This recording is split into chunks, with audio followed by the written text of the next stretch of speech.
Dans l'univers de l'alchimie spirituelle, les 4 éléments occupent une place essentielle pour comprendre la structure subtile du cosmos.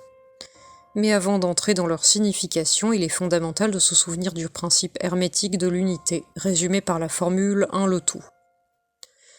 Celle-ci exprime l'indissoluble fusion entre le centre créateur et la totalité de sa création. Rien n'est séparé, esprit et matière, transcendance et immanence, tout se rejoint en un seul mouvement d'autocréation, d'autodissolution et de renaissance. De ce un le tout naissent de grands principes que la tradition désigne sous les images de la lune et du soleil. Ils incarnent respectivement la passivité féminine et l'activité masculine. La lune représente la matrice chaotique et indifférenciée, tandis que le soleil, à travers son idéogramme, un cercle percé d'un point, incarne la force organisatrice, consciente et directrice. À partir de ces 2 énergies, la pensée alchimique établit l'existence de 4 manifestations fondamentales. Il est crucial de comprendre que ces éléments ne sont pas des substances physiques comme le seraient les éléments chimiques modernes, mais plutôt des états de la matière, des expressions énergétiques de la réalité. Aristote fut d'ailleurs parmi les premiers à formaliser cette vision. Dans cette perspective, la Terre symbolise la densité obscure et primitive, matrice compacte contenant en germe toutes les autres forces. L'eau émerge de cette terre comme une vitalité brute, vivace mais inconsciente, une impulsion chaotique encore ignorante de sa propre source. Vient ensuite l'air, expression plus affinée où la matière commence à s'ordonner autour d'une conscience naissante, signe que la vie brute s'est éveillée à son propre mystère. Enfin, le feu représente l'essence ultime, la conscience pure et ordonnatrice, source lumineuse qui structure et anime l'ensemble. Les traditions hermétiques insistent sur la nécessité de distinguer ces états sans les hiérarchiser moralement. La terre, bien qu'épaisse et obscure, n'est pas inférieure au feu, elle est plutôt la matrice potentielle. Dans cette dynamique, ce qui est en bas est le reflet de ce qui est en haut, et inversement. Ainsi le feu, s'il semble régner dans les hauteurs, est également pleinement contenu dans la profondeur de la matière terrestre.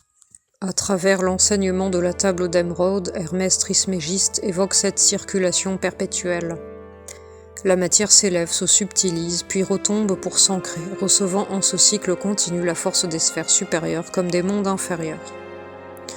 La boucle n'est jamais ininterrompue. Elle relie l'origine et la fin dans un mouvement incessant d'ascension et de descente. Graphiquement, les 4 éléments peuvent être représentés sous forme de croix, symbole puissant de la rencontre entre les énergies passives et actives, où leur point d'intersection évoque la quintessence, cet état parfait de fusion consciente. D'autres schémas, comme celui du sceau de Salomon, illustrent également la dynamique alchimique en superposant les 2 principes opposés de l'eau et du feu. À travers cette union, l'air et la terre se révèlent comme des résultantes manifestations de la stabilisation des forces cosmiques. Ce jeu d'équilibre entre les éléments reflète autant l'ordre du macrocosme que celui du microcosme. Dans l'être humain, la terre correspond à la matière corporelle, le socle brut qui porte les instincts et les besoins primaires. L'eau manifeste l'inconscient, siège des émotions, des pulsions et des instincts mouvants et imprévisibles.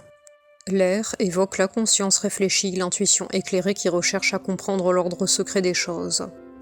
Quant au feu, il symbolise l'esprit divin, cette lumière intérieure qui, lorsqu'elle est éveillée, transcende la simple existence matérielle. En psychologie, notamment dans la pensée de Carl Gustav Jung, cette progression est interprétée comme un chemin de connaissance de soi. L'individu chemine en décomposant les couches de sa psyché, en confrontant ses instincts bruts pour atteindre une conscience intégrée, claire et unifiée. C'est là l'écho profond du processus alchimique, où l'on passe du chaos originel vers la pleine réalisation de l'être véritable. Cette dynamique est également illustrée dans l'œuvre alchimique. La matière initiale est travaillée jusqu'à révéler ses différentes dimensions, passant de la noirceur dense de la terre, nigredo, à l'éclaircissement de l'eau, albédo, puis à l'élévation aérienne, air, et enfin à la pleine illumination du feu, rubédo.